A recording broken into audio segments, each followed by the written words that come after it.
Today is Wednesday, July 21st, 2021. Coming up on Roland Martin Unfiltered, Congressional Black Caucus members and black women leaders continue to press the issue on voting rights on Capitol Hill. We'll show you today's news conference.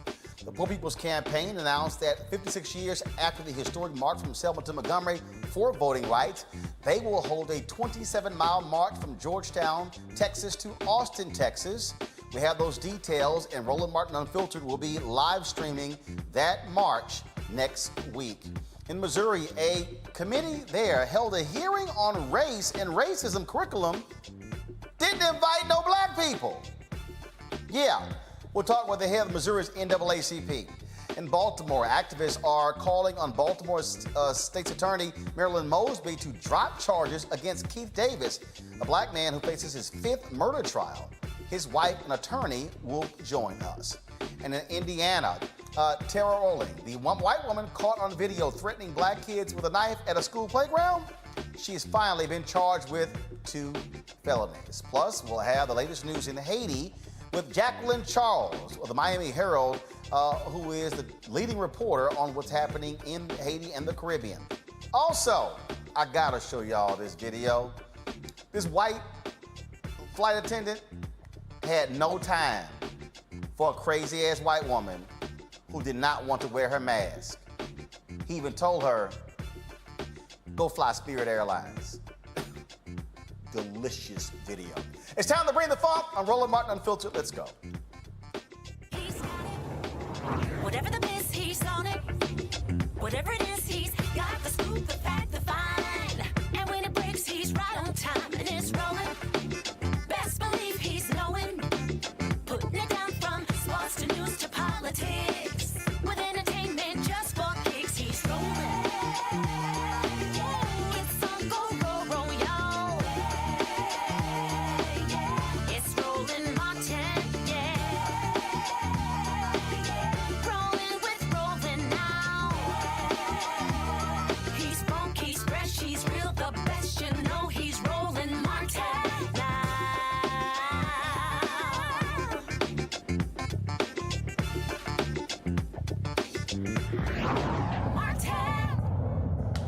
Black women leaders are unrelenting in their demands for Congress to do something when it comes to voting rights. They want them to pass the For the People Act as well as the John Lewis Voting Rights Advancement Act. They have had a variety of actions, including last week when Congresswoman Joyce Beatty, chair of the Congressional Black Caucus, was arrested in a protest in the Senate Hart building. Today, those same black women leaders went to Capitol Hill for a joint news conference with the Congressional Black Caucus. Our Roland Martin Unfiltered cameras were there. I thought about the scripture, and it's really not a scripture, it's a combination, that the race isn't given to the swift or to the strong, but to the one that endures. And as was said, we've been here before, but we ain't going back. We've been here before, but we're not going back. We see the court trying to strip away our voting rights. We see states across the country trying to strip away our voting rights. Suppression, subversion, intimidation. Yeah. But not today. Not today. Not today. We are standing up as the Congressional Black Caucus in partnership and saying not today. What can we do? What can we collectively do? Because we know that just as black women, we are the secret sauce to the black vote. We are not just a voting bloc. We carry that black vote. Congressman has always said, the one for black women. Isn't that what you said? And so we knew, so if you talk about taking the right to vote away and the power that it does for our community, then for black women, we knew we had to keep stepping up. We had to show up for Tasha and Cliff. We had to keep showing up. We had to go into the faith community, like Dr. Skidder taught us, and we're going to keep on fighting. Yes. We are not, there's no option. There's no sitting our vote on the shelf. Marcia Johnson Blanco from the Lawyers Committee. There's no sitting. We will do whatever it takes because our ancestors did it for us. We got the roadmap. Come on. That's right. Come on. So we'll go to jail. That's right. We're going to back the Congressional Black Caucus. And this is an American issue. It's not just about black people. Come on. Because anytime you come for us, it come for you anyway. Those who believe that in exclusion. So when we fight this fight, we're fighting it for the American people. Because this country would not be a democracy if this stays like it is right now. I want you all to know that as we drop H.R. 4, nothing is more important than restoring the Voting Rights Act and the full protections of the Voting Rights Act of 1965. Nothing is more important. John said, yes, get into good trouble. But John also said that our struggle is not a struggle for one day, 1 week, or a lifetime. Ours is a struggle for a lifetime. A lifetime. So let us do and get into some good trouble, and let's restore the Voting Rights Act of 1965. So I think there's something to be said for us being in this room today. And you're welcome here today. And I just want to close by saying this. You know, the last time I went to jail, the first time was when I met Emily, and that was a blessing. But the last time I went to jail, I ended up staying 3 days and 3 nights. We were supposed to be there for only a few hours. And the reason I was there 3 days and 3 nights is because the person who was supposed to be out raising the bail ended up in jail. I knew. And he couldn't raise the bail while in jail. And I often say, I learned a lesson that day, that all of us have roles to play. My role that day was to go to jail. But Ida Quince's role was to raise the baby. And so you all who have been agitating, you have a role that you are playing well. We here are legislating. There you go. And we must play our role well. You agitate, we legislate, and together we can be successful. Folks, now 56 years after the historic march from Selma to Montgomery, the Poor People's Campaign and several voting rights organizations will embark on a 27-mile trek from Georgetown to Austin, Texas, to demand the same as those women leaders and the CBC. The purpose of the march, to put the pressure on Democrats in the United States Senate to end the filibuster and, yes, pass those 2 critical bills, in addition to raise the minimum wage to $15 per hour. They held a virtual news conference today to announce that march. The march design is to nationalize the actions that are happening in state legislatures in the state of Texas and in others, to say very clearly, as Selma to Montgomery said in '65, we must have federal action. And we are calling on the United States Senate and the President to act by August the 6th, the anniversary of the signing of the Voting Rights Act. And we demand that Congress act now to stop the attacks on democracy. How? By ending the filibuster, not just carving it out, ending it. Number 2, passing all provisions of the For the People Act. Number 3, fully restoring the 1965 Voting Rights Act. And number 4, raising the minimum wage to $15 an hour. And even in this time, lastly, we want to permanent protections and dignity and respect for all of our undocumented immigrants, especially our DACA brothers and sisters. This march and this gathering is to connect the dots. The purpose is to say that the same forces of regression and greed that seek to suppress the vote in Texas and all over the country, and especially in the South, those same forces are suppressing passing $15 a living wage, suppressing addressing poverty, suppressing health care, suppressing climate issues, suppressing just immigration reform, and suppressing utility needs. We are coming this march to say this is not Jim Crow pure. This is James Crow Esquire. Because when you look at what these bills are doing, especially in Texas, it will hurt Black people and brown people and white people and Asian people and Native people and poor and low-wealth people and women and the differently able and young people. And we must connect the dots in this moment and have a moral fusion response. Bishop Barber, I'm happy to, and I want to thank you and the Poor People's Campaign for your focus on Texas, because this is the epicenter in the fight for the right to vote. We have the toughest voting and election laws in the country, bar none. It is tougher to vote in Texas than it is in any other state. And as every other speaker has said, that is connected to the fact that our minimum wage in Texas is $7.25 an hour. It's connected to the fact that we are the least insured state in the country. It's connected to the fact that we are on the front lines of climate change. We listened to a speaker who grew up next to the Houston Ship Channel. Those communities are bearing the brunt of our inaction and our excesses and our lack of political participation, especially by those who are impacted the greatest. But beyond producing the most restrictive voting laws, Bishop, Texas has also produced everyone that we just listened to on this call.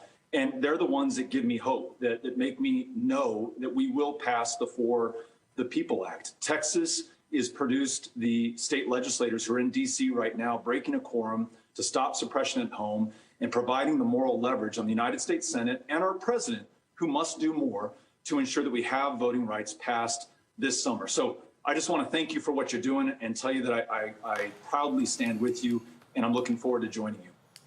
There will be more direct action taking place in the nation's capital on tomorrow, and Roland Martin Unfiltered will be broadcasting those events. In addition to what you just heard there, we will be in Austin, Texas, beginning next Tuesday, and we'll be broadcasting every single day the march from Georgetown to Austin, Texas, on Wednesday, Thursday, and Friday, culminating in a mass event taking place at the Texas State Capitol on Saturday, and we will be broadcasting live there as well. Joining us right now is our panel: A. Scott Bolden, former chair, National Bar Association Political Action Committee; Robert Portillo, executive director, Rainbow Push Coalition, Peachtree Street Project; also Monique Presley, legal analyst and crisis manager. Glad to have all three of you on today's show. Robert, it was Georgia that got all of this kicked off with the bill Republicans passed there. Then, of course, it went to Florida and Iowa and other states. Republicans are moving on the state level. And now Texas is the ground zero for the fight against voting rights. At the end of the day, this boils down to two people. Senators Kristen Sinema and Joe Manchin. I do want to show you something that I found to be real interesting. I saw this yesterday. There was a poll that was done by CBS, I believe, and the poll was with regards to voters in Arizona. And if you're Senator Kristen Sinema, you might want to pay attention to these polling numbers. I'm looking for the tweet right now. But basically, 66% of folks in Arizona, Democrats in Arizona, say they will not be in support of Kristen Sinema. They will want somebody to run against her for the Democratic primary in 2024 based upon her unwillingness to end the filibuster. I'm gonna find this the actual data point in just a second, but that says a heck of a whole lot. So if you're somebody who keeps saying that you're yelling bipartisanship, and I represent my constituents, you might want to pay careful attention to that poll, because people clearly understand what it means. Actually, here it is right here. Only 22% of Arizona Democratic primary voters said they would support Sinema's re-election in 2024 if she maintains her hardline stance on the filibuster. That, Robert, is why the pressure in the states matters, because Sinema, she hears that. Manchin, he hears from West Virginia. That factors into the equation. You're absolutely correct, Roland. I think that's what we have seen from the Republican side of the aisle is the way that Donald Trump was able to get unanimity within the caucus is by supporting primary challengers and then unseating people. We saw what happened to Jeff Flake. We saw what happened to Corker. We saw what happened to many other Republicans who stood up against Trump in the first year or two of his administration, not being able to survive a direct assault by a president. Right now, we're seeing in Georgia, Donald Trump is involved in the lieutenant governor's race. The Republican primary for lieutenant governor. Donald Trump is involved in that race. Why? Because he wants to ensure that he has unanimity within the Republican Party, that he continues to be the leader of the party in every way, shape, or form. And Democrats have to get on board and understand you have to do that within your own caucus. So we should be working on primary challenges for Sinema. We should be working on primary challenges against Joe Manchin, because even if they are not successful in their primary challenges, they put the pressure on them to stand with the remainder of the Democratic caucus. We cannot continue to win elections only to govern from the minority. I saw Bishop Tavis Grant, who was on the Rainbow Push National Field Director, who was on the call earlier with Reverend Barber and the others. We should not have to march from Texas to Washington, D.C. while in the majority in the Congress and in the Senate and in the White House. We should not have to continue to fight against ourselves while we are in control, because young people get the idea, well, what's the purpose? What was the point of turning out in November 2020? What was the point of turning out in January 2021 that we're still going to be in the same position? So Democrats are going to have to start using the bully pulpit, get those whips together, bring the caucus in line, and start passing meaningful legislation, and stop letting Mitch McConnell still operate as Prime Minister of the United States of America. In this piece, Monique, this is what The Hill wrote. 50% of respondents said they approve of Arizona Senator Mark Kelly's job performance, while just as many said they approve of Biden's. The Data for Progress poll found, by comparison, just 44% gave Sinema's performance thumbs up. Only among Republican voters did Sinema score better approval marks than Biden or Kelly. Republicans have sought to hammer Democrats on their push for filibuster reform. But the bottom line there is Republicans are loving her. That should tell you a lot, that if Republicans are giving you greater approval numbers than President Biden or Senator Mark Kelly in your state, that means you may not be doing something right when it comes to your party. So you might want to be paying attention. I got a song for her. Here it goes. You about to lose your job. Instagram celebrities, look it up. Y'all should know that song by now. She needs to handle her business. Either she's a Democrat or she's not. What I don't respect about her position is she won't even bother to explain it. You know, she's treating her own constituents and the greater constituency in the United States as if we're all just low morons, and she's on some political, moral, intellectual high ground where she doesn't have to explain herself and just say some gibberish about bipartisanship and keep it moving. No, ma'am. No, ma'am, you are not reading the room. You're not reading the tea leaves. You need to go see somebody, Miss Sophie, somebody in a room somewhere, get your palm read so you can understand that you are the one putting yourself in jeopardy, because this train is going to keep on moving, and either you're going to be on it or you're going to be under it. It's up to you. And look, didn't y'all miss me? I mean, I did. You give us our pop culture references, so yes. And that song, too. Y'all done? Oh, sorry. It's your show. Well, we ready today. What's the next question, Roland? It sounds like you missed us. I did. I hated being away and having to actually work hard for the money. But I'm back now, so I'm make my presence felt. Good, good. How's your family? On, Roland. Go ahead. Yeah, how's your family? Well, thank you, Scott. Monique? How is yours? Good, real good. Erica misses and you, Robert? I miss her terribly. You know what? Since y'all want to play family reunion catch-up, Vice President Kamala Harris had a conversation with poll workers and election officials. Why don't we just go ahead and play that, and y'all can talk to each other offline. Go. I want to thank you all for joining us here today, virtually and in person.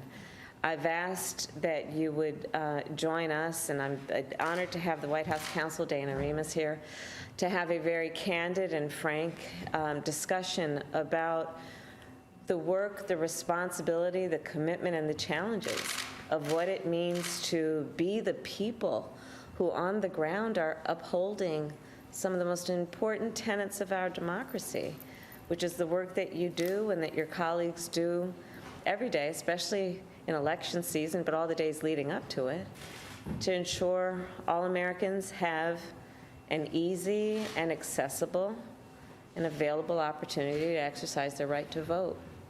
So I've asked you all to be here to have that conversation and to also to share with me in this environment, meaning in an environment where you are invited to talk about the challenges so that we can uplift your voices as we work on this issue, which is, I believe, as American as apple pie, the right to defend the American people's right to vote. And I'll tell you, I love voting.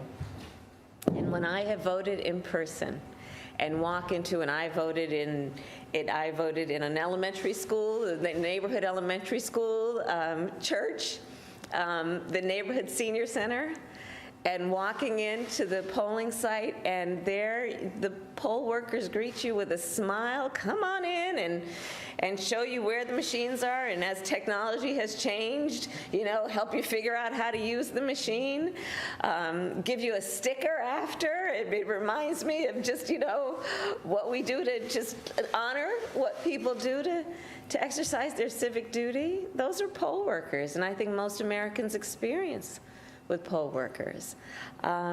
You're the people who make elections happen. And why do poll workers do that work? Well, I know enough to know, and I've talked to enough poll workers, and I've seen the surveys. There are pretty much three basic reasons that poll workers do their work. Because they want to ensure that our elections process goes as it should. Poll workers do their work because they want to serve their community, and because they enjoy being active in their community. And poll workers come in every stripe. They are of every political party, of every age, ethnicity, gender, but believe in the importance of that process to our country. And I strongly believe, therefore, we dare not take the work of poll workers for granted. And I think we do. But the work of poll workers, unencumbered, without intimidation, without threats, should be a commitment that we all have, not only to them who serve, but to our democracy.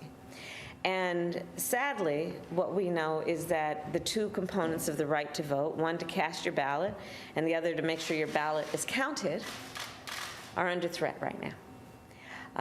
We saw that poll workers, it talked about leading up to the 2020 election, the most recent big national election, began to receive threats, forcing some to have to work around the clock, getting protection, around-the-clock protection. Others were threatened and were afraid to go back to their homes because they were actually threatened to such an extent that they felt unsafe to be in their personal homes.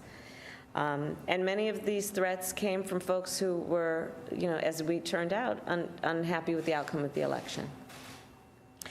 And however, what we do know, and it is an undisputed fact by those who know and are informed and possess the facts, that the 2020 election was administered under the highest standards, nonpartisan standards. So what we want to do today is have a discussion about how we can ensure, as we go forward, that the American people have a fair, a transparent, accessible opportunity to exercise their voice through their vote. And as it relates to the work of our administration, we are very proud that we are really treating this with one of our highest levels of priority. Anything from what the DOJ is doing over there around a task force to protect election officials and poll workers. 4 months ago, our administration and the president issued orders that include the order to increase voter access, including encouraging people to become nonpartisan poll workers. And we are working to stop anti-voter legislation in the various states. We are forcefully working to pass the For the People Act and the John Lewis Voting Rights Act, and working to help ensure that all Americans know what they get when they vote, to further encourage them to vote knowing that it will make a difference in their lives. So today, I look forward to our conversation. Again, I want to thank each of you. You represent thousands of people who live in all of our communities, regardless of how we voted in the last election or may vote in the next election, who really are the best of civic participants and patriots. So thank you all for your work, and I look forward to our conversation.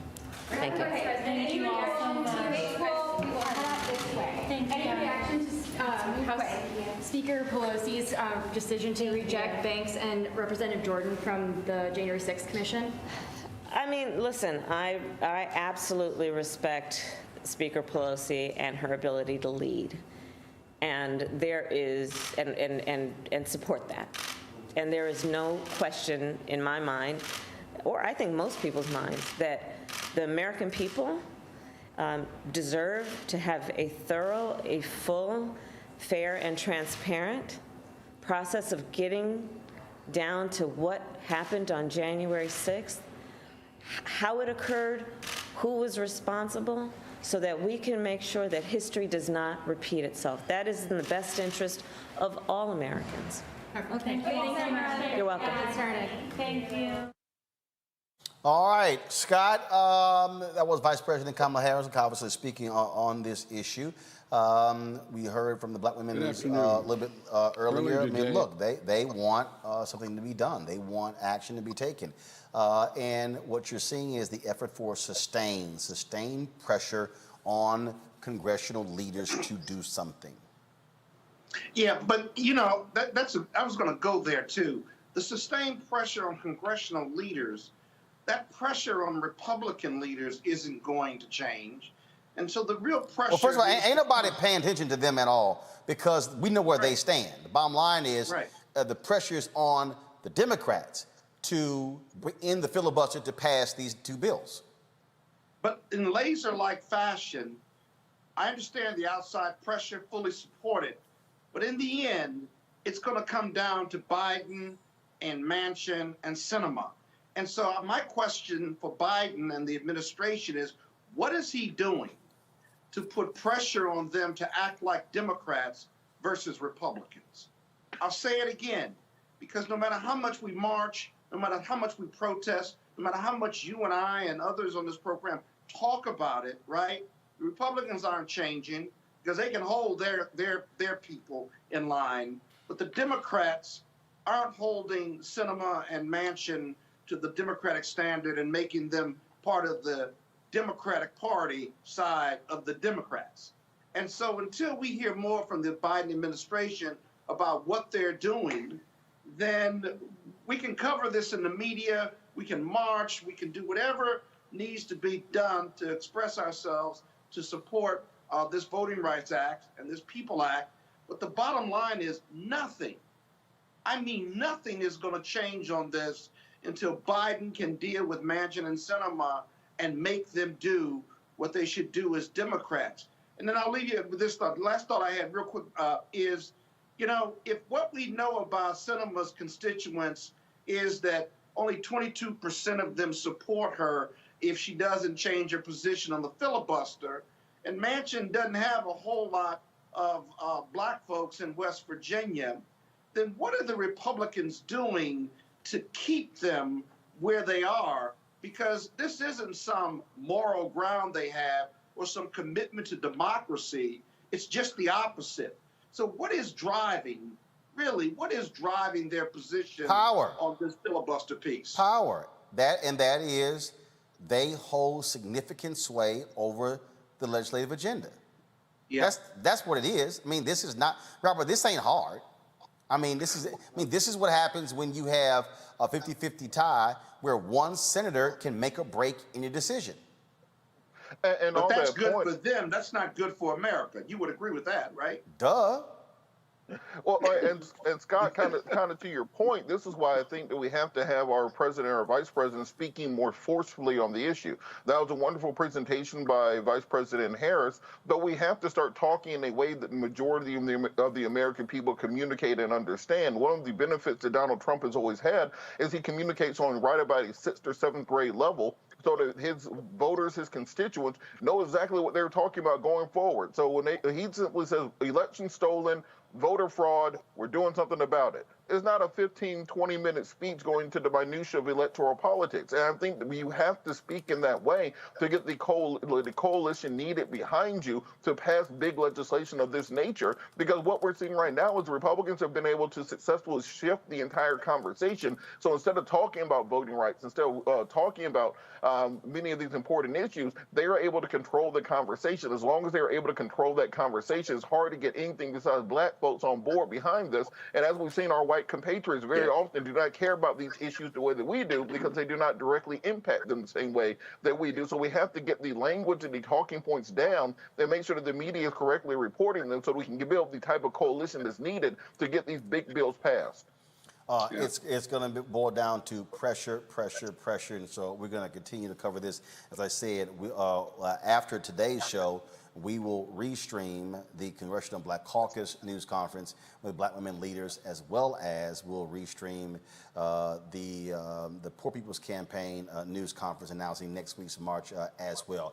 Now let's go to Missouri, where I'm confused. A Missouri Legislative Committee, they held a hearing, y'all, on race and racism curriculum, but they ain't invite no black people. Many white parents, teachers, and scholars testified at the invite-only Joint Committee on Education hearing, most of them criticizing critical race theory. You know, the thing that's not being taught in Missouri schools. Now, the committee leader, GOP Senator Cindy O'Loughlin, says the purpose of the hearing was to highlight voices of parents against critical race theory that claims school officials have ignored their complaints. O'Loughlin also says she invited an associate professor of teaching specializing in black history, but he declined to testify. Ooh, she invited one black person. Now, folks, well, first of all, it's not clear if that professor actually was black. Missouri NAACP President Rod Chappelle joins us right now on Roland Martin Unfiltered. Glad to have you on the show. So, was the hearing about critical race theory? Again, that's not being taught in Missouri schools. It's all a BS lie. But if you're going to have a conversation on race and curriculum, yeah, you might want to invite some black folks, especially with Missouri's racist history in the United States. That's right. That's right. You couldn't be more right. What we were supposed to be doing was having a hearing where we were at least going to be able to partake in an informational session. That's what they told everybody. As president of the NAACP, I have often and many times, even as a trial lawyer, been in front of these committees trying to offer testimony to enlighten the committee.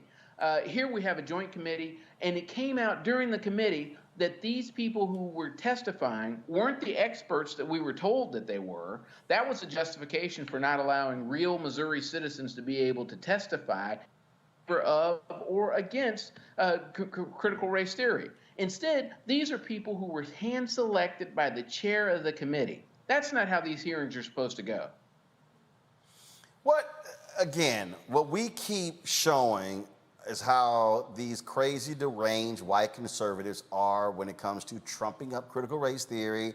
And then they got all these equally ignorant and clueless white conservative followers who fall for the okie doke. And yes, they have a few loony black people mixed in there. And they're just going on and on about critical race theory as if it's this major issue, and it's not. And so this is why they deserve to be called out for sheer stupidity. That's right. That's right. And in Missouri, it's a part of a continuing narrative where they intend to silence anyone who has an opposing viewpoint. You know, there's a law that they tried to pass where if you were driving if you were a protester or an advocate and you happened to be in the street, someone could run you over and not suffer any criminal liability. They had another one where if you say the name of a police officer, allegedly doxing them by identifying them by their, family given name, that you could be charged with a felony and prosecuted in a county that you never even set foot in. And then there you have this hearing where taxpayers came from a long way and the room was packed. We had moms, we had dads, we had professionals, we had people who just cared about the issue of education, who came to testify and let their voice be heard to this committee, and they were silenced too. That's what's happening in Missouri. Jim Crow is intended to be the rule of the day, and that's why the Missouri Travel Advisory for the NAACP is still in effect. So I take it her position just pretty much was, oh, this is really just no big deal. Y'all pipe down. And also she invited one person. Wow, that was it? Right. And now my understanding of that one person invite was that they invited this professor who does have a full-time job on Friday at best. Nobody could ever pin down how that invitation was delivered or what time, but it was alluded to from among the committee members that it happened on Friday. And then the other thing that really just blew my mind is that she said, well, we're going to have another committee hearing on this, right? Wait, so you call an informational session that's not really informational at all, and then you deny people the right to speak, and then when people who were in the gallery there watching this committee process just can't believe that this is happening, and they're commenting to themselves, not loudly, they were literally shushed by the committee, told to be quiet. Well, we see craziness is happening all across the country. Keep up the fight, and then we'll see what happens next there in the Show Me State with Republicans who control the legislature. Missouri NAACP President Rod Chappelle, we appreciate it. Thanks a lot.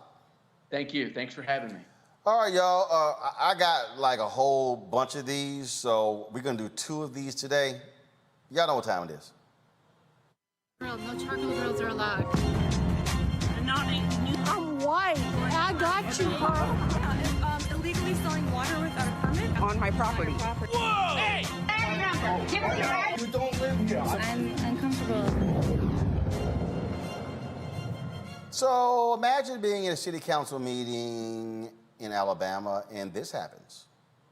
The N-word. I mean, I know I'm black. Now you want to address what I have to say. Do we have a house nigger in here? Yeah. Okay. Do we? Hey, do we? Would she please stand up? Y'all are seeing this, right? Cameras?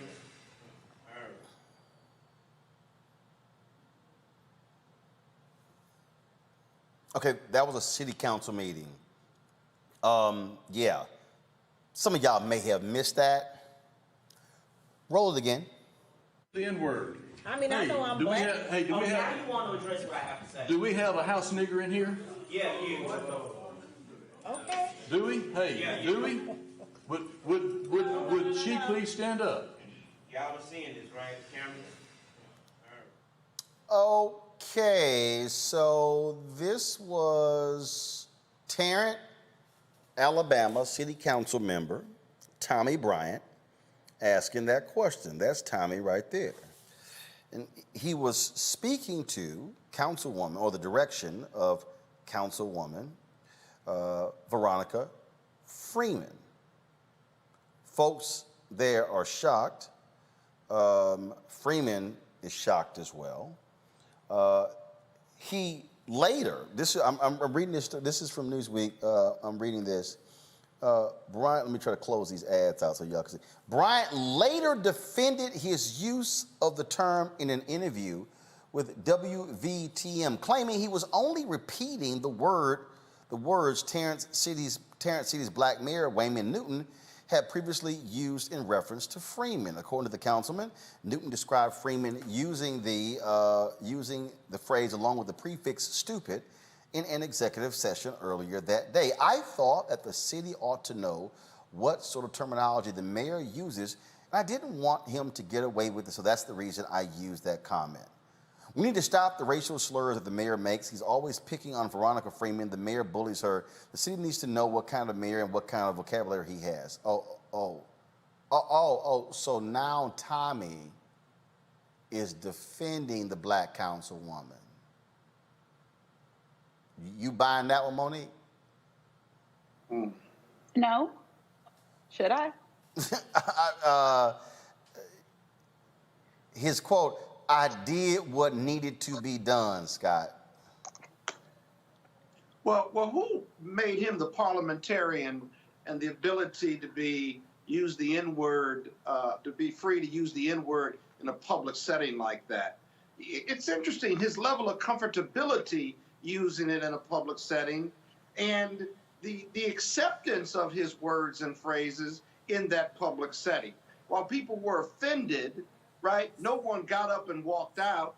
No one physically or verbally assaulted him in response.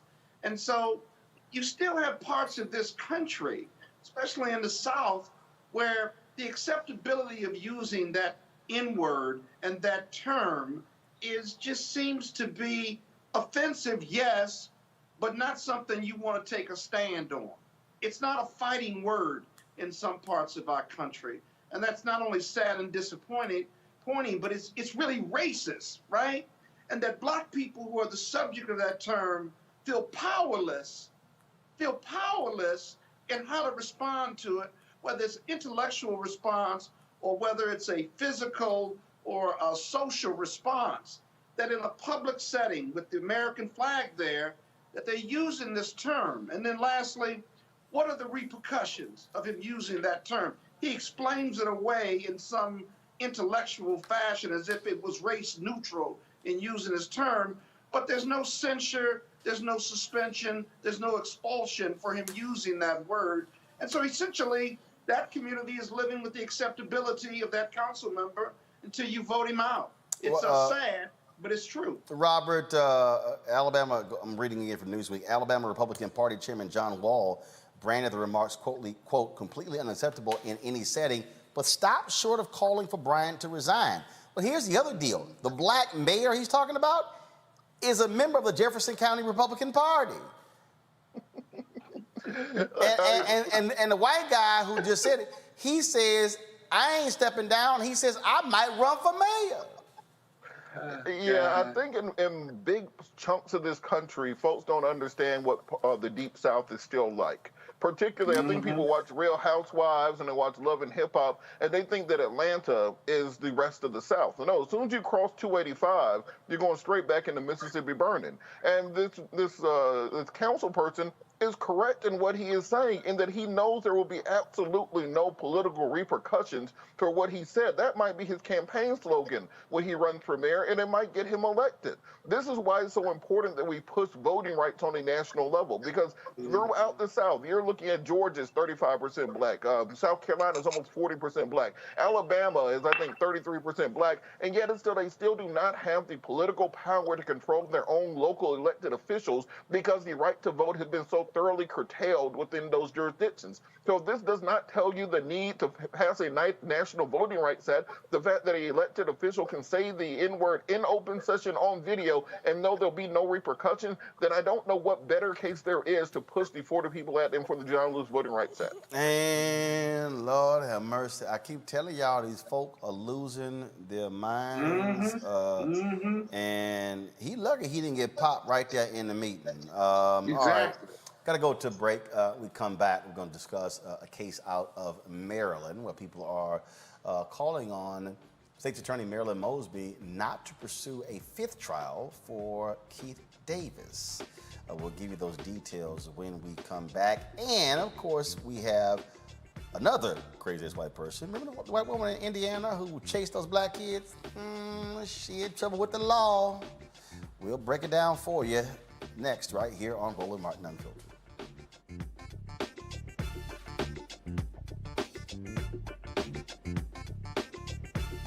I believe that people our age have lost the ability to focus the discipline on the art of organizing. The challenges, there's so many of them and they're complex, and we need to be moving to address them. But I'm able to say, watch out, Tiffany, I know this road. That is so freaking dope.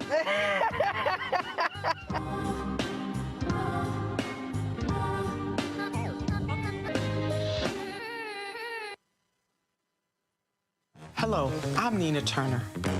My grandmother used to say, all you need in life are 3 bones. The wishbone to keep you dreaming, the jawbone to help you speak truth to power, and the backbone to keep you standing through it all. I'm running for Congress because you deserve a leader who will stand up fearlessly on your behalf. Together, we will deliver Medicare for all, good jobs that pay a living wage, and bold justice reform. I'm Nina Turner, and I approve this message. What would you say to a young person who says, look, I'm trying to change our society, I'm trying to change this world. Man, I ain't got time for this church stuff. I just don't think y'all legit. Oh, man. I would say just because you see an artist in music that you don't like, do you stop listening to hip hop? No. It's like ridiculous. You see one artist do something that is what their choice was, has nothing to do with the whole industry or the whole art form of hip hop. You don't throw out hip hop. So the same way, if you see an artist that you don't like do that, I would ask you, don't do the same thing with the church. Because just because you see one minister, one man or woman do something that you don't agree with, don't use that as an excuse to demonize an institution that could actually help save your life. You know, I am who I am because I was raised in the church. You know, all the things that I'm able to do in the world are directly related to being brought up in a healthy church environment where I learned how to develop my gifts. I learned how to communicate. I learned how to deal with other people. I learned how to lead. All of those things that help me and other people become successful in society, you can learn in the church. So I would say to somebody that's young, I would challenge them. Everything that's in you, if you're trying to get it out, get into a good church, because that church will be a fantastic incubator for all the gifts that are in you. And when you find the right church, you will find that the others that you may have been looking at were the wrong people to look at. In any profession, I don't care what it is, you're always going to find people that you can point out that may not represent that profession to the best of their ability. But when you find those that do, then you begin to see what it really is about. I'm Shantae Moore. Hi, I'm BB Winans. Hey, I'm Donnie Simpson. What's up? I'm Lance Gross, and you're watching Roland Martin Unfiltered.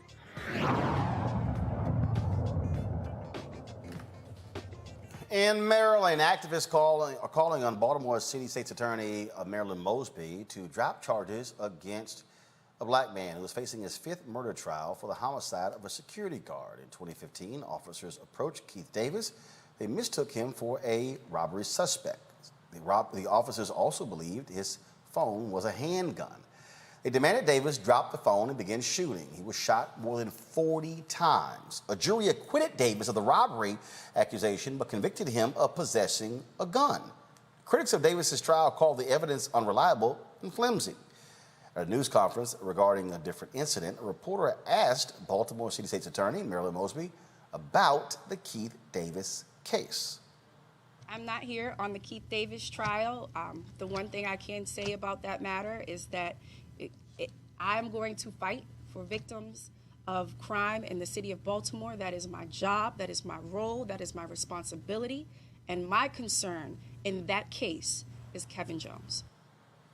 Now, joining me right now is Kelly Davis, the wife of Keith Davis, and his attorney, Latoya Francis Williams. Glad to have both of you on the show.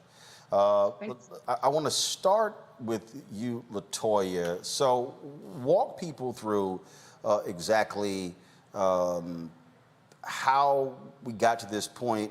So he was holding a phone, but he was convicted of possessing a gun.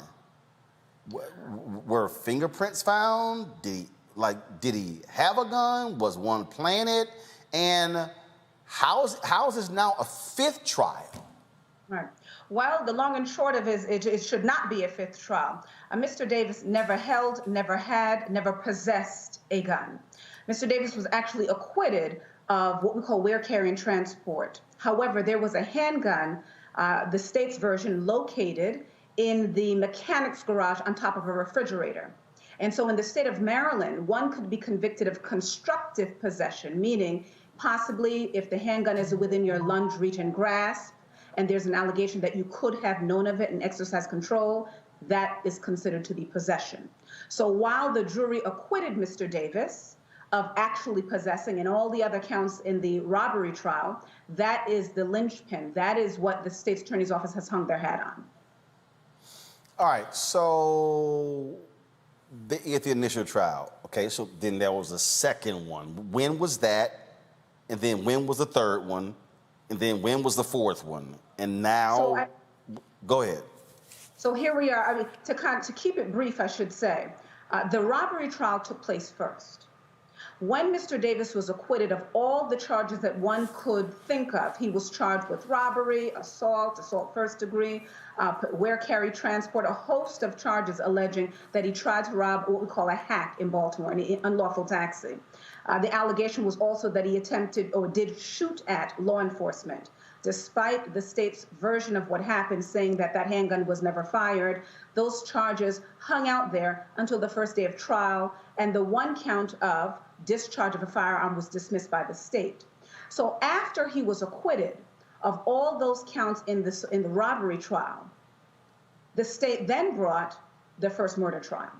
The murder charge was based on the allegation that the handgun that is alleged to have been recovered, that's still up for debate, because the only officers in that mechanics garage were the shooting officers. And as we all know at this point, at least one of the shooting officers was under federal investigation for trafficking drugs from Philadelphia to Baltimore. So as we all know, the difficulty in Baltimore and the credibility of the Baltimore Police Department, the version of the officers is that one of them discovered a handgun on top of the refrigerator itself. The handgun is alleged to have been associated with the killing of Kevin Jones earlier that morning at the Pimlico racetrack. So that's supposed to be the tie-in. But nevertheless, as the trials have gone on, the state's own witnesses have testified in favor of Mr. Davis, identifying that that handgun has no evidence of gunshot residue, no evidence of being fired that day, that the shell casings that were tested according to the firearms examiner of Baltimore City, their own expert witness, identified that while he called the shell casings from the homicide scene to the handgun itself a match, he ended up admitting on cross-examination that he just simply eyeballed the shell casings. He actually took no notes. He did nothing according to protocol, and that is what the state is hanging their hat on.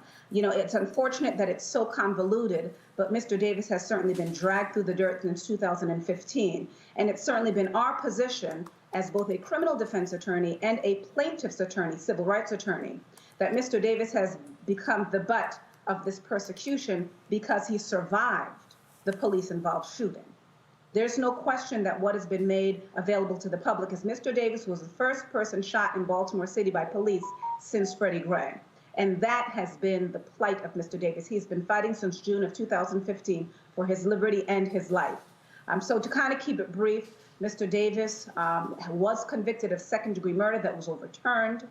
The other trials ended either in a hung jury or an overturned conviction. So we have 4 in total in terms of the homicide, and in terms of the robbery, as I just explained. It's been a whirlwind.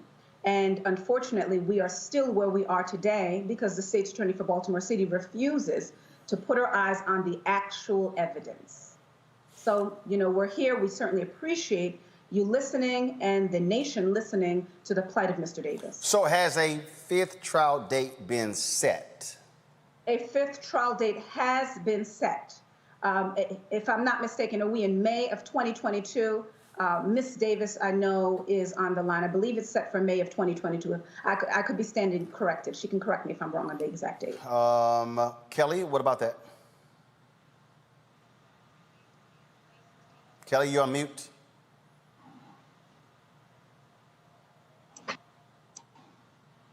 I think now we got you. Go ahead. Yes, sir.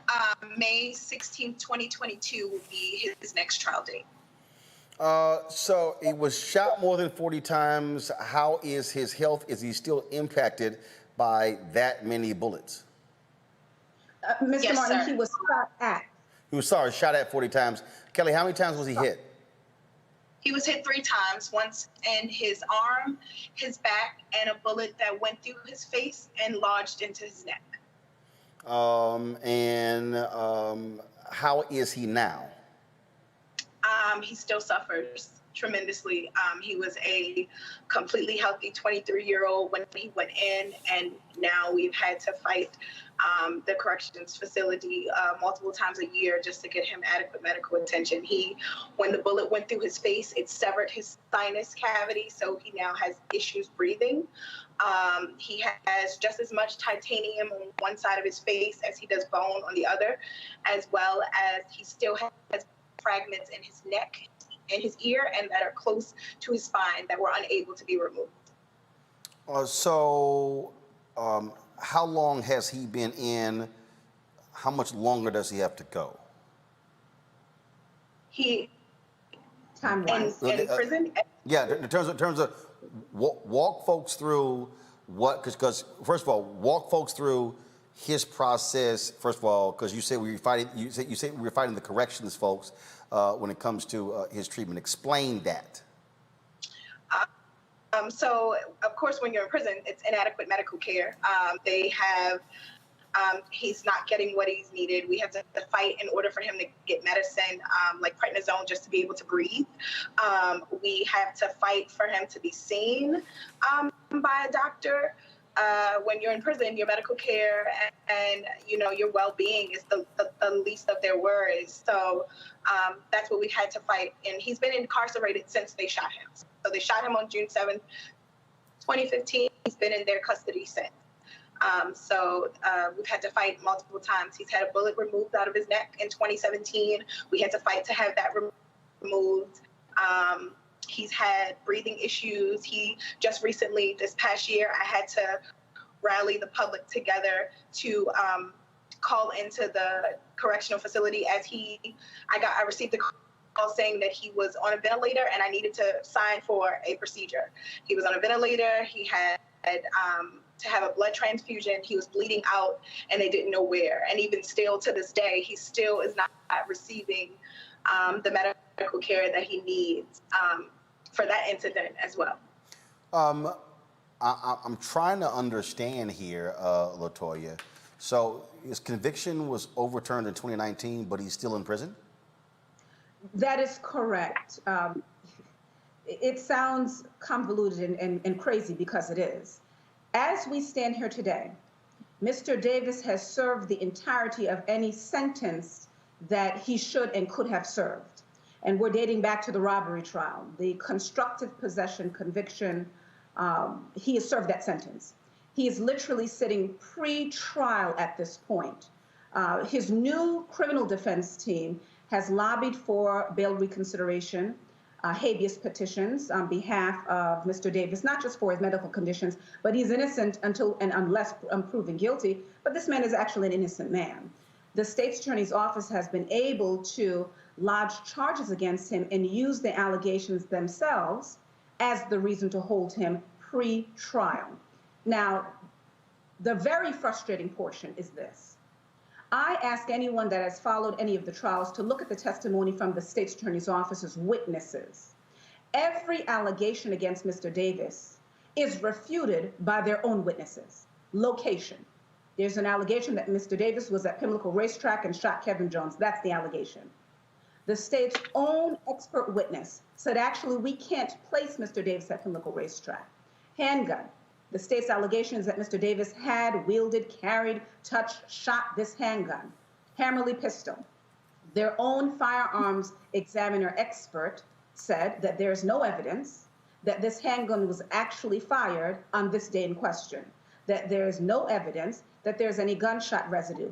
And the biggest and most important concession by the state's witness is that there was actually never an assessment done with the shell casings from the Pimlico Racetrack to this gun that's alleged to have been found on the top of a refrigerator in the mechanics garage that Mr. Davis took cover in when the police started shooting.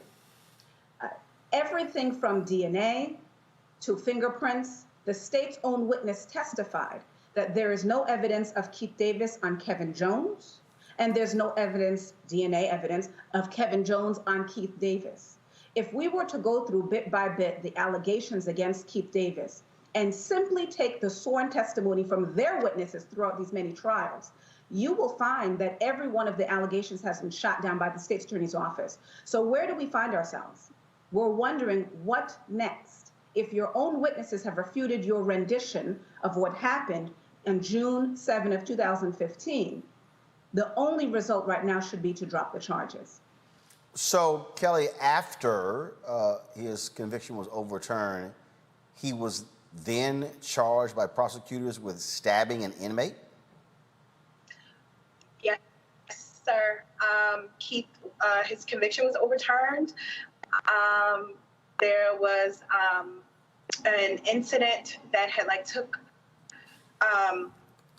involving his case, and myself and my family thought we could breathe a little bit easier because this conviction was overturned, and we left town to go celebrate Memorial Day. And as soon as we got to the hotel, we got a call from his lawyer saying that he was being charged for a fight that happened inside of the prison that was a year old. So it was a case, an incident that happened with him, and the prosecutor's office reviewed that information and decided at that time, the incident, that it was nothing, that it was just an incident that happened in there. And then a year later, Marilyn Mosby and a new prosecutor, Marilyn Mosby's office, has now filed charges for that year-old fight. So that means, LaToya, he's facing a retrial on an event in 2015, Correct. but could be facing a second trial over this attempted murder in prison. And let's be very clear, you are correct in that analysis. The state has decided now, more than a year after the alleged fight took place, and I've got to tread lightly in terms of talking about that. We do believe that there's video evidence that, again, exonerates Mr. Davis. What's troubling is this. The state's attorney's office has made clear the only reason they brought these, quote, attempted murder charges now against Mr. Davis was to ensure that he stays in jail pre-trial. They were nervous that the court would assess the weight of the state's case in the murder trial and let him go home pre-trial. So this was their way to really anchor him down. If this is not malicious prosecution, I don't know what it is. What we do know at this point is that an assistant state's attorney, back when Mr. Davis was attacked last year, analyzed the information last year and decided that it was not worthy of bringing criminal charges against Mr. Davis for whatever reason. Either they didn't believe he was an instigator, either they believed that the evidence didn't support any charges, much less an attempted murder charge. The local reporting at this point on that second case was that there, in fact, was no knife found. And it's my understanding at this point is witnesses have been contacted, and those witnesses find this charge against Mr. Davis laughable, quote unquote laughable. So again, we implore the state's attorney for Baltimore City to do the right thing, not continue this persecution against Mr. Davis, and saddling him with other charges won't right these wrongs, I should say, excuse me. It doesn't, as we said before, it doesn't change the facts of June of 2015, that Mr. Davis is in fact a victim, not just of government overreach, but Mr. Davis is a victim of police misconduct, and Mr. Davis is a victim of prosecutorial misconduct. Okay, it's a whole lot to unpack there, and we certainly thank both of you, LaToya as well as Kelly, for providing us this perspective. And we've reached out to the office of Marilyn Mosby to get a comment, and we hope to get one beyond that comment that we played just on the show. We appreciate it. Thanks a lot. Thank you so much. All right, folks. Got to go to a break. We come back, more Roland Martin Unfiltered.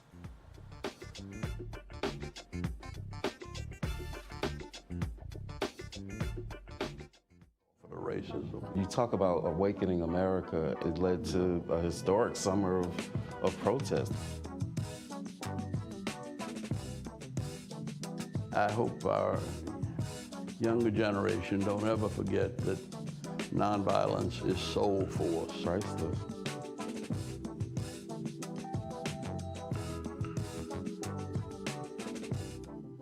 Racial injustice is a scourge on this nation, and the Black community has felt it for generations. We have an obligation to do something about it. Whether it's canceling student debt, increasing the minimum wage, or investing in Black-owned businesses, the Black community deserves so much better. I'm Nina Turner, and I'm running for Congress to do something about it. For Black Americans, Right. because of slavery, because of the complete destroying of the past, there really is no direct connection to various African countries. Right. But the reality is for Latinos, and even if you use that phrase, first of all, I'm from Texas. So in Texas, Hispanics is used. Other parts of the country, they say, no, call me Latino. Other folks, call me Chicano. And so you also sort of have that going on. But there's a connection with country as well. Right. And so if you're from Mexico, if you're from Colombia, if you're from any other particular country, it's, yeah, I'm here, but I'm also from there. As opposed to, no. This is my country. This is I'm involved in everything here. I think that's also something that's also at play. It is at play, and it's unfortunate because it happens even when we're not talking about politics. I think that Latinos, the word, it's very divided because we all have this allegiance to this other place that we came from. But I believe that that's not helping us. That's not unifying the country. We need to come together and understand that this is where you're raising your kids.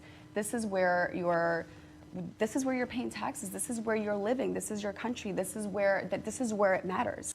Hello, everyone. It's Kiara Sheard. Hey, I'm Taj. I'm Coco. And I'm Lily. And we're SWV. What's up, y'all? It's Ryan Destiny, and you're watching Roland Martin Unfiltered. Well, in Indiana, the white woman caught on video allegedly threatening Black kids with a knife at a Fort Wayne school playground faces 2 felony charges. 32-year-old Terra Roling is charged with felony intimidation in a case, opened by Allen County prosecutors on Tuesday. You might remember when we rolled this video in May, a cell phone video caught Roling threatening a boy while holding a knife. In the now viral video, she runs toward the boy and other kids that were with him. Roling was at the Weiser Park Elementary School playground with her children when her 13-year-old son said another child was physically abusing him and another boy. The social media campaign launched calling for her arrest clearly has worked. This was one of those, again, Robert, we keep seeing these stories of folks accosting Black kids. They can't sell no lemonade. They can't ride their bicycles. I mean, we got these vigilantes running around just losing their damn mind. Well, this is what the popular media has been putting out there. We've had the over-criminalization of African Americans in media for the last century and a half, and quite frankly, from the beginning of cinema and media in this country, there's been the over-criminalization of African Americans. Also, there's the sociological concept of age overestimation, where white people generally, when they see an African American child, they don't see them as being an 8-year-old or a 10-year-old. They see a 20-year-old Black man holding a weapon for some reason, just subconsciously, which gives them the justification and the casus belli to be able to attack them in this nature. I think it's important that this woman was charged with felony charges because it's very clearly a felony on video. But I think we have to move to a point in this nation where you do no longer need to have videographic evidence in order for someone to be charged. We can't just depend on every Black boy to walk around with a drone over his head 24 hours a day in case they get accosted in order to be believed. So we have to start working on criminal justice reform where we are truly treated equally within the law. And I think people of this nature need to be brought out. They need to be made a public spectacle of, and they need to be prosecuted to the fullest extent of the law so that these folks can learn you cannot simply attack somebody and claim that their Blackness is the weapon that they were holding to justify your attack.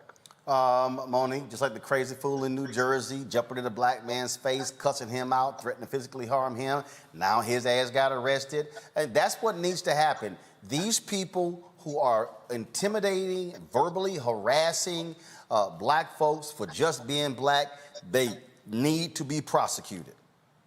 They have to be prosecuted, and it's not like send a message, because that's not something that we say in law, but discipline is a form of deterrence. So it has to be known that you're not going to be able to just do this with reckless disregard and get away with it. This is not open season. It is not. And so we need for all of the departments across the United States to be very clear about the fact that you're not going to get passes for this. You don't get a wink and a smile the first time you commit this type of targeted harassment. Scott, we've shown a lot of these videos, and again, for black folks just being black, trying to deliver packages, trying to walk a dog. A black woman was driving too slow in a neighborhood. I mean, there is this constant harassment of black folks just being. Yeah, and you know what it is? It's white privilege run amok. White privilege is getting arrested. But it's most of these bad acts committed by white folks seem to be either in the suburban or rural or even urban centers where you know their income level, although you've had medium income people who have jobs who have gotten fired, it's white privilege run amok, and it's white privilege manifesting itself in the worst of ways. That white people believe because this is their country and that they don't see us as human beings, that they take it upon themselves to not only call the police, but to weaponize the police and get us arrested because they know that their whiteness and their phone call to the police, that they will be believed and it will endanger black people. And so you see it in these videos. And what I often wonder is before the iPhone camera, you know, how much of this really occurred and how believable was it without the cameras? And on both counts, it happened a lot. And on both counts, black people were never believed. And so I think arresting white privilege and how it manifests itself helps. But there are too many incidents that we don't hear about, that we don't see. And again, it's that struggle we're going to go through as a country as we make our way towards 2043 and when we become a country of color. It's just wild, crazy, and outlandish. And so we will continue highlighting when the crazy stuff happens. Yeah, it's just nuts. All right, folks. You need to go for 3 on one show. You got 2 today. Find 3 I got a third one. Hell, I got 6. You can do a whole spin-off show. I got so that's 6. just the whole net show. Right. It could be a whole show. Right. That's right. That's right. Crazy ass white people. That's what it's going to be called. All right, folks, let's go to Haiti. Nearly 2 weeks after its appointment by the assassinated President Jovenel Moise, Ariel Henry is now officially Haiti's new prime minister. That took place today, where Henry, a public health expert, was selected for the position just 2 days before Moise was assassinated. The police chief of Haiti announced 3 additional arrests in Moise's assassination, making a total of 26 arrests, including 18 Colombians and 2 Haitian Americans. Folks, the funeral services for the murdered Haiti president will take place on tomorrow. Joining us right now to talk about what's happening in that country is my homegirl. She is the former NABJ Journalist of the Year, the Caribbean correspondent for the Miami Herald. And anytime something happens with Haiti on the Caribbean, she's the first person who I call, Jacqueline Charles. Jacqueline, what's up? Hi, how are you? Okay, so you're there in Haiti. What the hell is going on? Well, yes, I'm actually in Cape Haitian, where President Jovenel Moise will be laid to rest on Friday. This is the second largest city. It's where the Republic was born. It's interesting because it's not always a city that had been associated with President Jovenel Moise. And I visited the area where his family has some land and where his father was buried last year.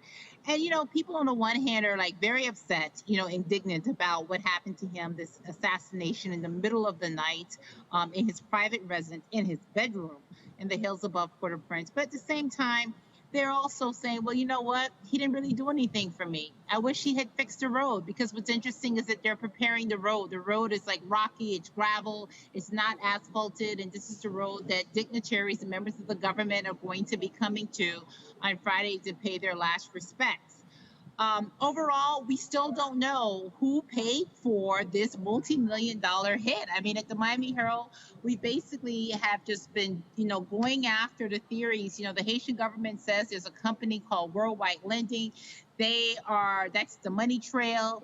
They had meetings. That's where the assassination was plotted out. Well, we did our investigation and we found that, at least on paper, this guy, Walter Ventimilla, who's an Ecuadorian immigrant, he doesn't have the kind of money to pull this off. I mean, this guy's like a private equity lender, the person that you go to when you can't get a loan from the bank or you don't want the bank in your business. And he is saying that it was less than $200,000 that they gave financing to this South Florida-based Haitian doctor called Sano, who's currently in custody, who the Haitians are saying is an intellectual author of this crime. Again, there are over 20 people in custody, 18 of whom are Colombian mercenaries, alleged assassins. But who pulled the trigger? That we still do not know.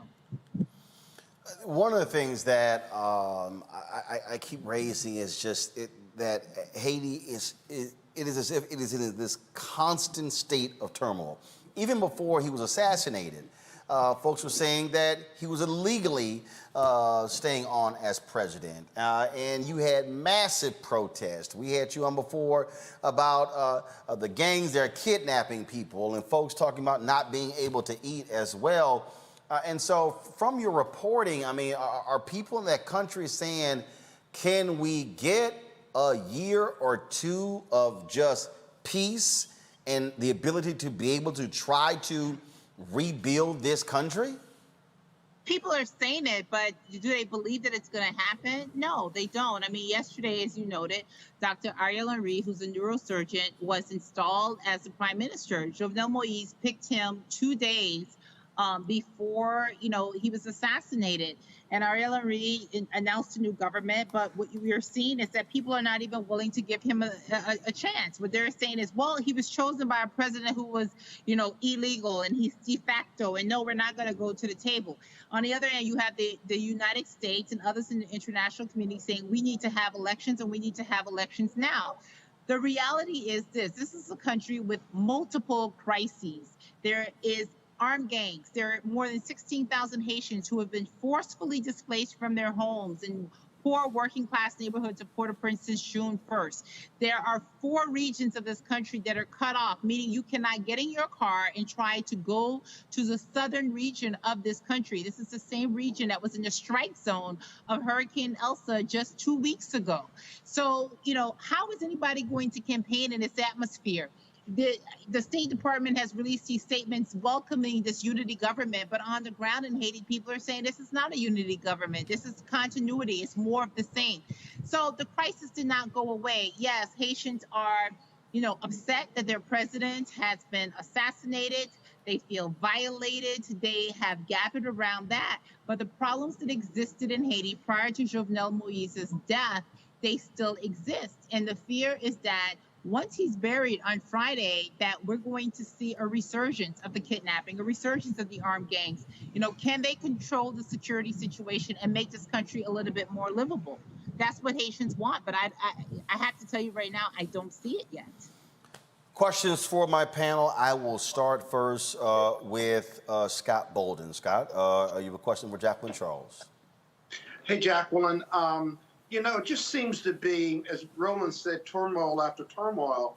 But this operation, I'm a former prosecutor, and while we don't have all the answers, it's hard to believe that the president of a country, regardless of its status or its circumstances and challenges, that the U.S. or other countries did not know about this, and that whether they did or didn't, they could, within Haiti and elsewhere, could keep this type of, if it's a ragtag operation, keep it quiet. They didn't know. They didn't know. I mean, I think they didn't know. I think that what people, and even Haitians, fall into this, they expect that the U.S. should know everything that's going on in this country. And I have to tell you, I've been covering this country for like 20 years, and what I often see is that the international community is often behind the 8 ball on things. They're often catching up. They really did not know. I was awakened out of bed at 3:45 in the morning. My phone was ringing and somebody was saying to me, hey, this just happened, the president is dead. And one of the things that was used as a ploy was that this was a quote unquote DEA operation. And I've gone and I'm digging into this, and the DEA has said they had nothing to do with this. And as we found nothing to support that. And, one of the things in this country is the minute you say the Americans, or you have people think that you have all of these contacts in the U.S., people respond in a certain way. I will tell you, as a journalist, I'm Haitian, but I'm a Haitian American journalist. And there are times if I'm going through a police checkpoint, I'm just going to start speaking English so I don't have to stop and I don't have to deal with it. It's like, okay, go ahead, you can pass. I mean, that is a reality. You flash that U.S. card, but there is a question. How does a president get killed in his home when he has security? I broke a story a few days ago. And none of them got killed. Exactly. None got killed, none got shot. My story 2 days ago challenged the police timeline in the government's timeline. This happened at 1 o'clock. I spoke to sources who basically confirmed that at least at 1:45 a.m. in the morning, President Jovenel Moise was still alive, and he was making phone calls saying, "Come, help me. My life is in danger. Come save me." And yet people who took off, cops who took off, could not get to his house. They could not save him. Right. And his security force was nowhere around either, as I understand it. Not just the police. We're still trying to figure that out. We've been asking the police how many security officials were on duty that night. Let's not even talk about how many were assigned, but how many were on duty and what happened to them. We're still trying to get the answer to that fundamental question. And if they were not there, who gave the orders for them to abandon the president? The president has there are multiple checkpoints to the president's house, and there are at least three checkpoints, and then there's 3 layers of security. There are presidential guards in the perimeter. There's a CAT team, which is like a SWAT team if the perimeter gets taken out, and then he's got personal bodyguards. My sources have told me that there were at least 7 that were working that day. Where were they? What happened? We still do not know the answer. Yeah. Question for Monique Presley for Jacqueline Charles. Hi, Jacqueline. It's just the thing I've been thinking about as the news has been unfolding is how in any times that weren't as just overall globally heinous as this would be big news. This would be a recurring story, but it is not. What is it that we can do by way of media or messaging or delivery that would assist, or is there just not anything that the global community can do right now? Well, it was a recurring story for maybe the first week. I mean, I have to tell you, I came in on the 7th and I was fielding a lot of calls and there were a lot of journalists that were basically sort of going to their, Haiti shorthand, like trying to catch up because the last time they checked in on Haiti was 11 years ago during the earthquake. And then what happens? Now we've got Cuba blowing up, right? So now the attentions are starting to shift, to elsewhere. And that is unfortunate that in terms of Haiti, the Miami Herald, we're the only one that consistently cover it. We think of it as a local beat for us. And then other people just sort of parachute in and they go out, no disrespect to them. But we need to keep an eye on this. You need to be able to sort of call out the players when they are basically trying to change the narrative. Because the reality is that, yes, a president's dead. It's a brazen assassination. It's the first in a century. The last time this happened was 1915. But the problems that existed in this country, they will exist tomorrow and they will exist next week. And there still doesn't appear to be a solution on the table to address them. Robert Patillo, your question for Jacqueline Charles. And thank you so much for your work, Ms. Charles. I know my mom is from Conscoff in Haiti. And one of the issues that I think often happens is a misunderstanding of the local dynamic of what's going on there. So given the power vacuum, which has currently been left with both the assassination of the president, the stepping down of the prime minister, the appointment of the person who was just appointed as prime minister 2 days before the assassination, who fills this power vacuum? Is it the G9 gangs and Jimmy Barbecue Cherizier? Is it the Colombians who have been working closely with on the island? Is it the U.S. who is sending investigators to work on the case? Who fills the power vacuum?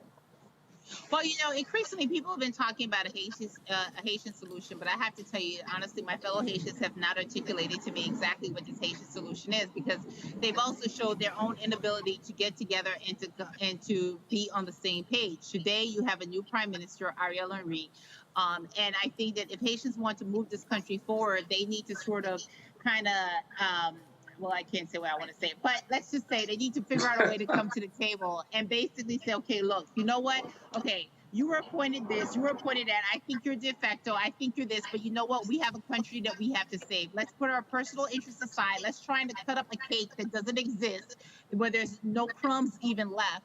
and let's figure out how do we move this country forward. What are the issues?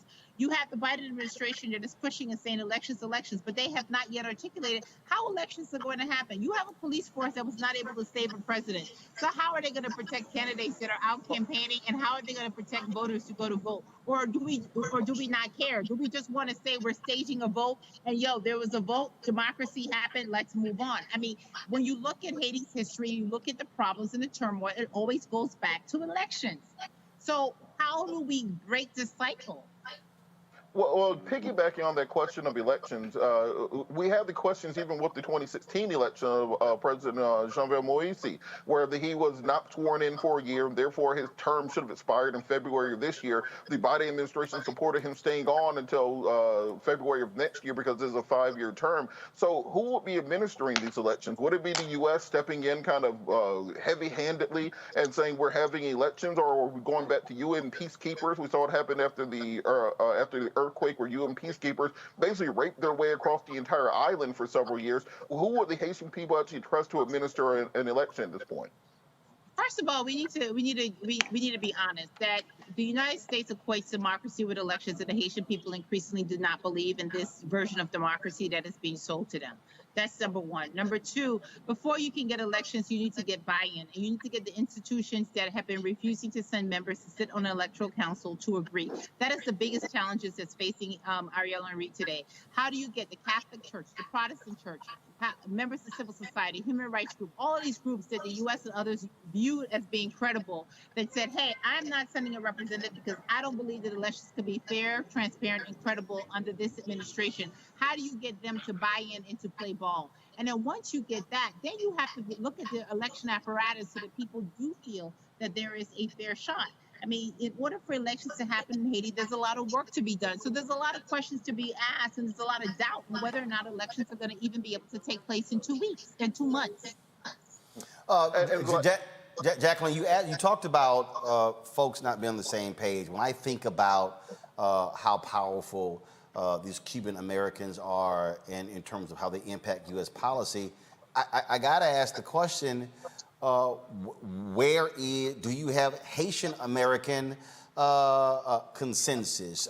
Do you have Haitian American organizations or a major organization that is speaking truthfully that can actually? Roland, we've got Gregory Meeks. You've got the chair of the Foreign Relations Committee out of New York that has been, one of the most vocal proponents in terms of what's happening in Haiti. No. Here's what I mean. No. He's an elected official. I mean, do you, for our listeners and viewers, is there a major Haitian American organization that? Yes, you have this, but what ends up happening is that. No, hold on. Before you go there, first of all, for the audience, what is that organization? What's their name? Well, listen, you okay. I mean, I think. Let me just back up. See, hold Jacqueline. No, here's why I'm doing this here. Here's why I'm doing it. Because a lot of people who are listening, watching right now have no clue whatsoever. So I just want to be able to give them, say, here are actual organizations that exist. You can go look them up if you want more information. And so that's why I'm asking. Go ahead. Okay, well, I'm just off the top of my head, I'm just thinking in terms of Miami. I think of somebody like a Marilyn Bastien, who is, she was like, she changed her name from FAMN, but they've been proponents in terms of the immigration TPS issue, but she's been speaking out about this issue. I mean, here's the deal. Haitian American organizations this year were able to get the Biden administration to not just give temporary protected status, which is immigration status, to allow Haitians to live and work legally in the United States temporarily, which really is a recognition that your country is not safe for you to return. But they got them to do a redesignation to allow new people to come into the pool. The reality, though, is that you've had Haitian organizations that have basically been talking to the administration, not just the Biden administration. They did it under Obama. They did it under Trump, and basically saying, listen, this country is in trouble. This country is on fire. There's chaos. but it doesn't get listened to. You know, the Cuban American lobby is a very powerful lobby. We had wet foot, dry foot. Let's go back to that, where the U.S. policy was that if you were Cuban American and you ended up in the United States and you touched ground, you got to stay, and in 1 year or 1 day, you basically got a green card. But if you were Haitian and you ended up touching ground, it did not matter. You got turned back and sent back to Haiti. You know, I think that right there says to you in terms of the U.S. policy and the difference between Haitian refugees and Cuban refugees. Yes, the Haitian American, community is not always speaking with, is always speaking with one voice, but I think that's just a cop-out that people continue to use and use it as an excuse to say, oh, you guys just need to get together and you just need to do this, because you do have groups that do get together. They write letters. I have a letter that is signed by 146 organizations, and we've had powerful supporters like the Catholic Church. You've had members of Congress that have been speaking out, but the reality is that it's just been ignored. Haiti is always react. It's always been a place where people react when there's a crisis, and you hear talk of Haiti fatigue that is happening, whether it's in the international community or whether it's in the U.S. administration.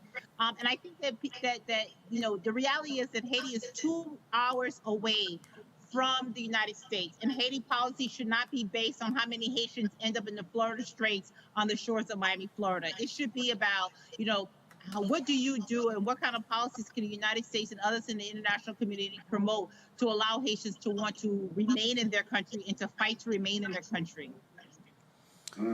Jacqueline Charles, Caribbean correspondent for the Miami Herald. See, that's why I called you. We've been trying to get you on, but you've been working. So everybody understand, y'all, don't act like we've been trying to get Jacqueline literally since the day after the Haitian president was assassinated, but she has been working like crazy there on the ground. And so we certainly appreciate you breaking down for us. Hit me up. Let me know what's going on. So if some stuff changes, we'll have you back on to break this thing down for our viewers and listeners. Thank you. And listen, send me a WhatsApp because I've been in a technology meltdown. My iPhone melted the day that I got here. Lord have mercy. All right, I'll hit you on WhatsApp. Same number or just on WhatsApp? Same number. I got you. I'm more than happy to help you out. All right, Jacqueline, I appreciate it. Thanks a lot. So, folks, y'all be sure to go to MiamiHerald.com and just type in her name if you want to see her reporting on what's happening in Haiti. It's really important, which is also why you really need to support this show. Trust me, you're not going to get that deep dive of what's happening in Haiti on other shows out there, including on a lot of this black-targeted media, not black-owned, black-targeted. So please support us in what we do here. You can support us via our Bring the Funk fan club. Let me give a shout out to Sean Sanders as well as Brian Hall for contributing during the show. Thank you so very much. Anybody, if you give during the show, you're getting a shout out from me. Cash App with $RM Unfiltered. PayPal.me/R Martin Unfiltered. Venmo.com/RM Unfiltered. Zelle is Roland at RolandSMartin.com or Roland at RolandMartinUnfiltered.com. We're asking $50 from each one of our fans. If 20,000 of our fans give an average of $50 each, folks, that's $1 million, which really funds what we're trying to do here with some amazing things. And so I'm about to give you, Henry, go to that shot. This is a shot of our control room. We're almost there building it out. That's what it looks like right now, folks. That's our new Roland Martin Unfiltered control room. You see, yes, much larger, all kind of different stuff we're adding in there. And so, yeah, it's a lot of things that we are adding into the mix. I cannot wait till y'all see the whole studio. Here is that wide shot available of the set, so y'all can just if you can to take that shot too. So I'm just gonna okay, it's not? All right, cool. We'll show y'all another day. So can't wait to show it to y'all. All right, let's talk about what happened on Capitol Hill today. Speaker Nancy Pelosi, by the way, who is almost a year since we've been asking for her to come on Roland Martin Unfiltered. Hey, Pelosi, your staff, y'all, it don't take a year for you to find 10 minutes to come on the show. Not when Schumer's done it 5 times in a year, okay? So Nancy Pelosi has rejected Kevin McCarthy's appointments of 2 Republicans to the special committee to investigate what happened on January 6th. He says she's broken the House. How dare she? Well, Liz Cheney, Republican, who used to be in the Republican leadership until they booted her out, well, let's just say she was like, Kevin McCarthy, you're trash. Listen to this. I want to take a minute to talk about the appointments to the January 6th Select Committee. The rhetoric that we have heard from the minority leader is disingenuous. The attack on this building on January 6th was the worst attack on this Capitol since 1814. It was an attack on our Constitution. We supported what would have been the very best option, which was a bipartisan independent commission. The minority leader opposed that. He lobbied against it in the Senate, and the Senate blocked it. The American people deserve to know what happened. People who did this must be held accountable. There must be an investigation that is nonpartisan, that is sober, that is serious, that gets to the facts wherever they may lead. And at every opportunity, the minority leader has attempted to prevent the American people from understanding what happened, to block this investigation. Today, the Speaker objected to 2 Republican members. She accepted 3 others. She objected to 2, one of whom may well be a material witness to events that led to that day, that led to January 6th. The other, who disqualified himself by his comments in particular over the last 24 hours, demonstrating that he is not taking this seriously. He is not dealing with the facts of this investigation, but rather viewed it as a political platform. This investigation must go forward. The idea that anybody would be playing politics with an attack on the United States Capitol is despicable and is disgraceful.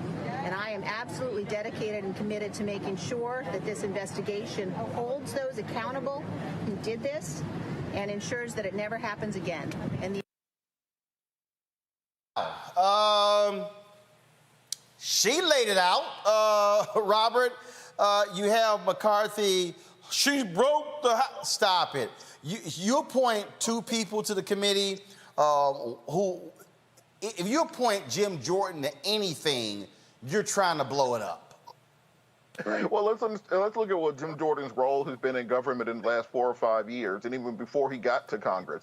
He covered up the abuse of wrestlers when he was a coach in Ohio. He covered up from President Trump during the first impeachment. He covered up for President Trump during the second impeachment. So the reason you put him on a committee isn't to find the truth, it's to obfuscate and it's to try to make a mockery of the committee. They want to do whataboutism. They want to make it about every single thing except for the fact that these crazy Republicans tried to overturn the United States government, overturn an election, and effectively end our democracy. And people think that's hyperbolic when you say that.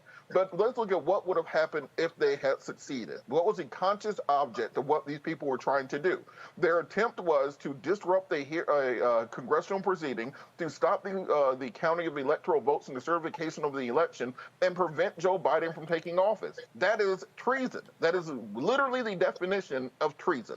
So when they try to say these were just tourists, these were people walking around, it was just a normal event. Well, let's look in history. The Beerhau Putsch in Germany in 1933. Hitler attempted the exact same thing. They put him in jail, but it led to the rise of Nazism about 5 years later.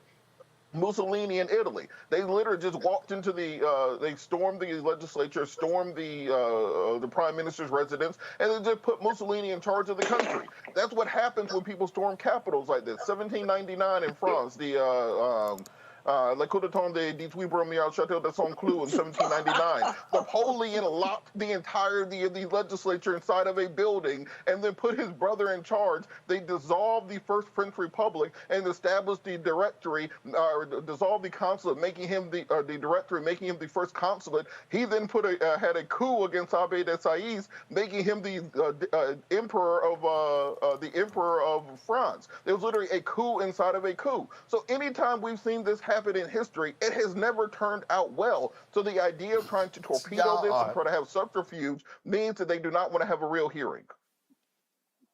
You took great delight in Robert's history lesson. I couldn't repeat some of them words. You sounded good, brother, and there was depth in something.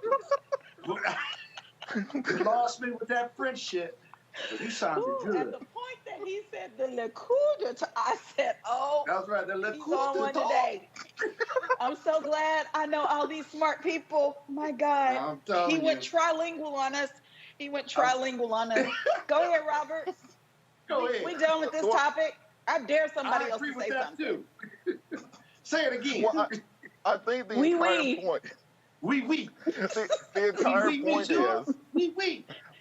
The entire point is that when you have people who are out of power launching their crazy people to disrupt elections, it never turns out well. Because what happened after 1799, you had about 20 years of war with Napoleon as the Emperor of France. What happened after Mussolini? What happened after Hitler? So we can either solve this the diplomatic and the investigatorial way. We can arrest these people, lock them up for some time, or we can pretend it never happened, and then when Trump loses again in 2024, y'all gonna be right at my house, loading up magazines and stuff, because these folks gonna get even crazier the next time. Uh-oh, here we go. We'll have an 11 millimeter by then, won't we? No, look, Scott, we moved on from that. We're at 6'5" Creedmoor now. Just built it this weekend. I'll show it to you one day. All right now. But you know, Roland, let me say this. Jim Jordan may be a material witness to this hearing, and I got to tell you. That's right, Scott. Yeah. That's right. Yeah, he's a material witness, so he can't serve on the committee. Damn, Monique, you sound like Scott's hype man. It's like we're at a rap concert. Say it! Say it! Say it! Scott, go ahead. He's a material witness, so he can't serve. But I got to tell you, if the committee does its work, and by the way, you don't want him on the committee to be disruptive and undermining the goals and objectives of this very important committee. Let's not forget why we had this committee, because you couldn't have a bipartisan commission because the Republicans didn't want it. But I got to tell you, the real challenge here for Pelosi and others is uncovering what really happened and what Republican elected officials that they work with, that they serve with, were part of this, whether they knew it or didn't know it, whether they were enablers, empowerers, whether they were fist-raising and enabled these people, whether it was a conspiracy, public, private, or hidden. And that's really is what's going to come out of this committee work if they do their work. You cannot have Republicans who are material witnesses or those who do not want the truth to come out because they want to preserve power, they want Trump to reign, and they want to continue to feed this negative, unpatriotic narrative to their constituents in the name of patriotism, if you will. And so that denial has no place on this committee.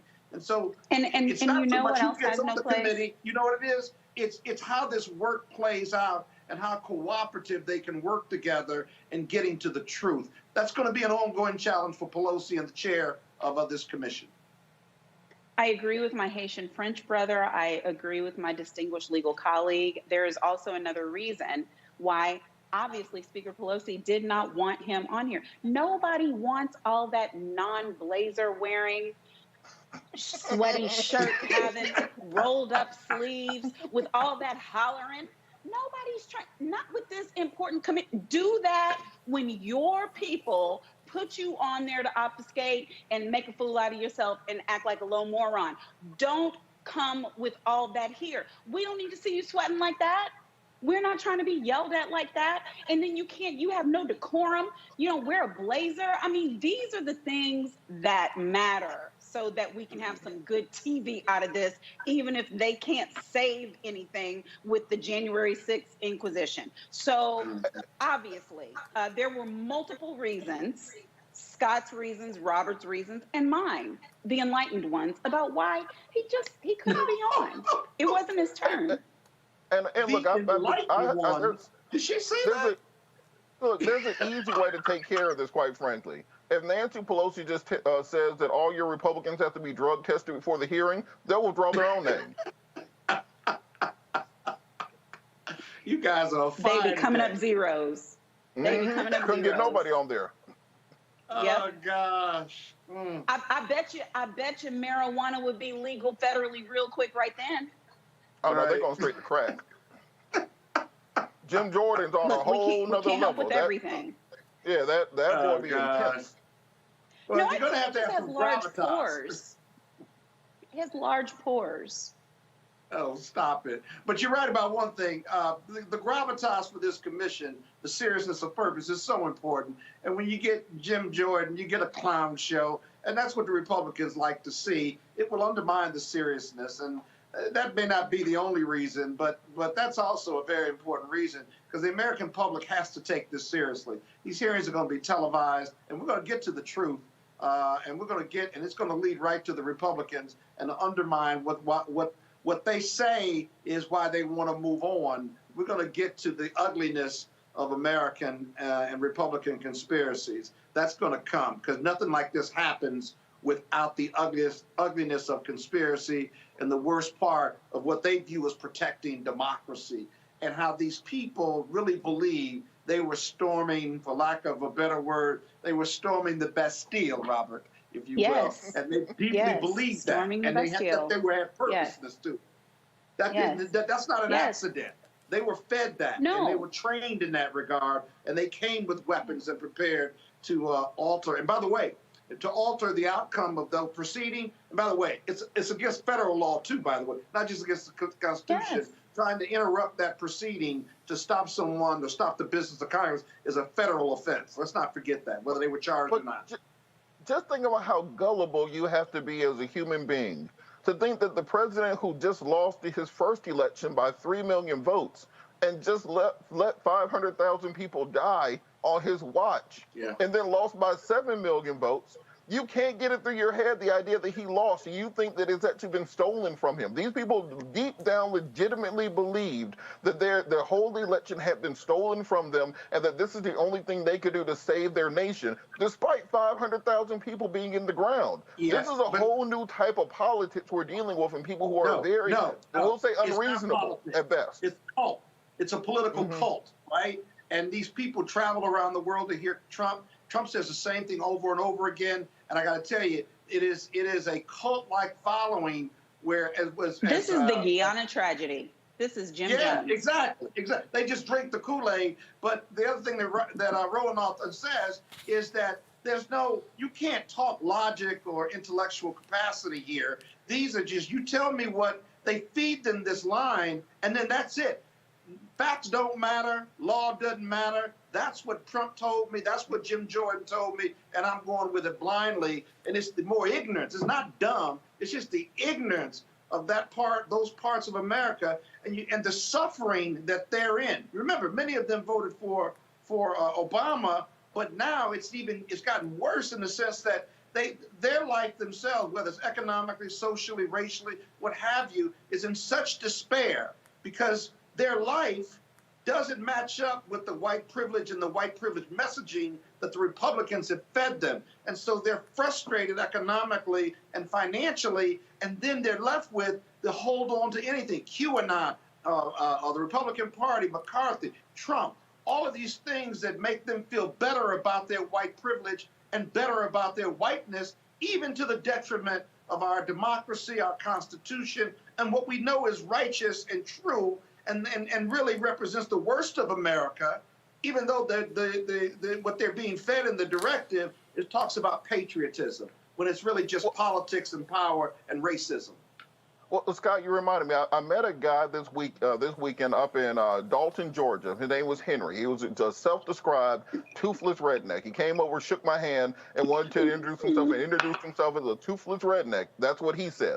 He had one bad eye, and so I was explaining to him that the new infrastructure bill. You had one bad eye.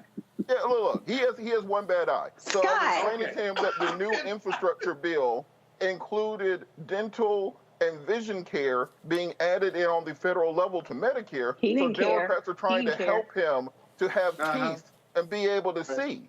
He said that this was cultural Marxism and that this was the liberals trying to take over America. So if you have people... Don't give me nothing. Don't give me nothing. They will put their political party above being able to chew and see. That means you can't negotiate with them anymore. That means we're too far. We've gone too far now, and we're going to have to find ways to have a political apparatus around those folks. Yeah, y'all have gone too damn far with this. Y'all have gone too damn far with this meaningless ass conversation. So you absolutely right. Y'all know what time it is.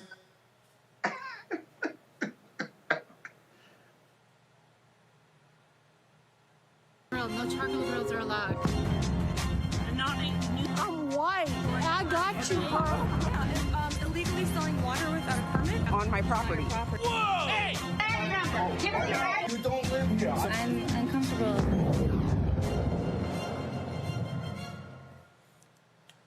All right, so very rarely will we have a white person checking a white person in our crazy ass white people segment.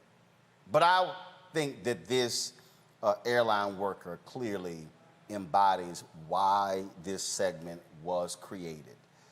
This video was shared last night. It is probably one of the best 1 minute moments you will ever have in your life. Y'all ready for this here? Check this out. Second of all, you called my employee a bitch. Completely uncalled for, inappropriate, you're not going to travel. We don't tolerate that crap with us at all. So you can find another courier to fly. I'd suggest Spirit. Nope. If you acted appropriate and weren't disrespectful, then I would let you travel. But unfortunately, you called my employee a bitch. Did you call my employee a bitch? You didn't. You didn't. So the other people I heard you say it as well, so don't count. Yeah, she also had 2 children. Yes, ma'am. Yeah, don't lie, because you already did that once when you took the mask off and put a new one of yours on I was again. getting this out of my bag. Yes, I was. You were putting the same mask on. You didn't have a mask on when you went down. Unfortunately, no. If you don't follow our policy, it's a period end of discussion. You don't want to follow a federal mask mandate, and then on top of that, calling a vulgar name to my employee, it's not going to happen. My man said, don't lie, you've already done that once. And Did you call her a bitch? And then it was like, Did you call her a bitch? but you called her a bitch. On top of all And one was that. like, I did, I have children, and she has 2 children. But when my man said, find another airline, I suggest you try Spirit. They let anybody on. Anybody can fly. They fight over there. My You man wanna said, fight. I suggest your where ass they fight. try Spirit. Yeah. I'm done. Go there. Go He there. wanted to promote another airline. Because he didn't want to fly. Yep. Look, I don't want slander you not to Spirit get here. there. Do You y'all just need to go. do y'all understand? Go to Spirit. Yeah. And y'all, my man said, and he kept an even ass tone. I suggest you take your punk ass to Spirit. No, that was the read of all reads. That was the, and I will call the marshals, but I'm gonna tell you about yourself before I call the marshals. And you don't. It's not that I don't want you to go. Just go on an airline that suits your particular crazy proclivities and predilections. You want to fight. So go where they fight. He was matter of fact about it. He wasn't emotional. He was just matter of fact about it. And he was just reading her in a very even tone. I just don't understand why we got to stand. And she took that. I hate it because I guess it's not just white women. I just don't happen to know any black women who do it. She took that, hi, I didn't mean, it was a misunderstanding. In the tears, that I have children. And he's like, did you call her a bitch? Children too. You called she her has a children. bitch. Look, I just don't understand why we got to slander Spirit in this. What does Spirit do to these people? Look, I fly Spirit all the we time. know exactly. Oh hell no! We are not slandering Spirit. But hold up. He did that. But hold up. As I watched that video, it just reminded me of this one. They fight over there. They fight. Today, and the climate that we live in today's I society, said I was sorry. I understand that, but it's above me now. I need a room tonight. Well, there's the Best Western next door. No, please, let me hear. My daughter's here. I'm sorry, but I mean, I was on the phone when you said it. I said I'm sorry. Please, I've had a horrible day And I had a horrible time when hearing that. He won't let me in. It's above me. She called me a Sir, my grandma just died. I understand that, but it's above me. Please let me. It's above me. Sorry. The best restaurant is next door.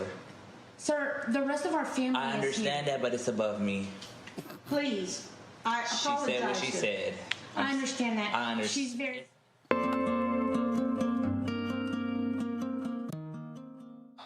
It was the same tone. No.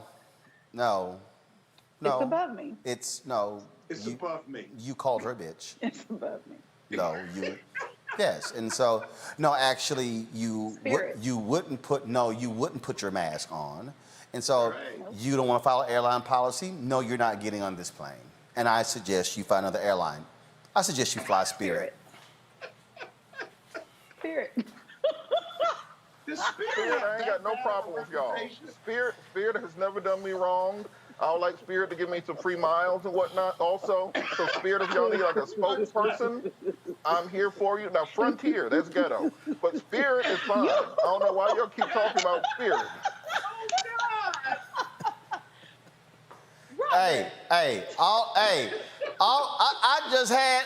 To all of the airline personnel, that's exactly how you respond. No, you're not getting on this plane. Nope, you called her a bitch. No, see, you tried that lie once. Now you try, my man, I don't even know what airline he worked for. I don't know my man's name.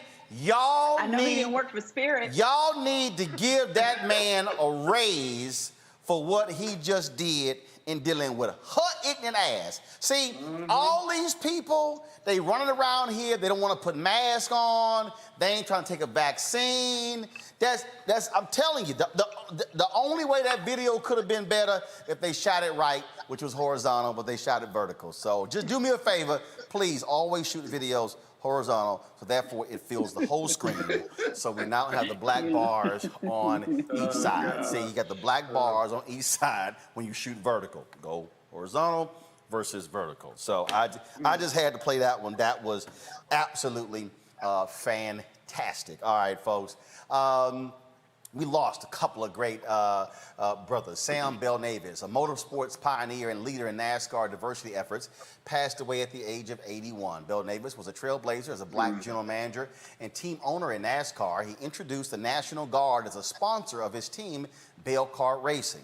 His hard work and efforts led to NASCAR's Drive for Diversity program and the Bell-Navis Collective, NASCAR's Black Employee Resource Group, named in his honor. On Sunday, NASCAR held a moment of silence at a race in New Hampshire to recognize Bell-Navis' impact on the sport. Sam Bell-Navis passed away at the age of, 81. Then, of course, we got, the sad news today. The sad news that this is, go ahead and show them in memoriam, please, of Sam Bell-Navis. Again, just a major figure at the age of 81. Then we got the sad news today. Former NBA player and the first male Episcopal supervisor, Dr. Stan McKenzie, has passed away. Many of you also know his wife, Bishop Vashti McKenzie, the first woman bishop in the African Methodist Episcopal Church. She announced her husband's death earlier today. McKenzie was drafted in 1966 by the Baltimore Bullets in 1967 and culminated with, he also played for the Houston Rockets in 1974. He studied international law at the University of Perugia in Italy. And of course, his varied collection of awards includes the Jesse Owens Lifetime Achievement Award from our fraternity, Alpha Phi Alpha Fraternity Incorporated. Stan McKenzie passed away at the age of 76. It was just last week that Bishop McKenzie and Dr. McKenzie retired from their work with the AME. And so Stan had been ill for the past couple of months, and so it was a surprise and shock to all. So certainly our prayers go out to Bishop Vashti McKenzie as well as the AME family on the loss of Dr. Stanley McKenzie, a great Alpha man.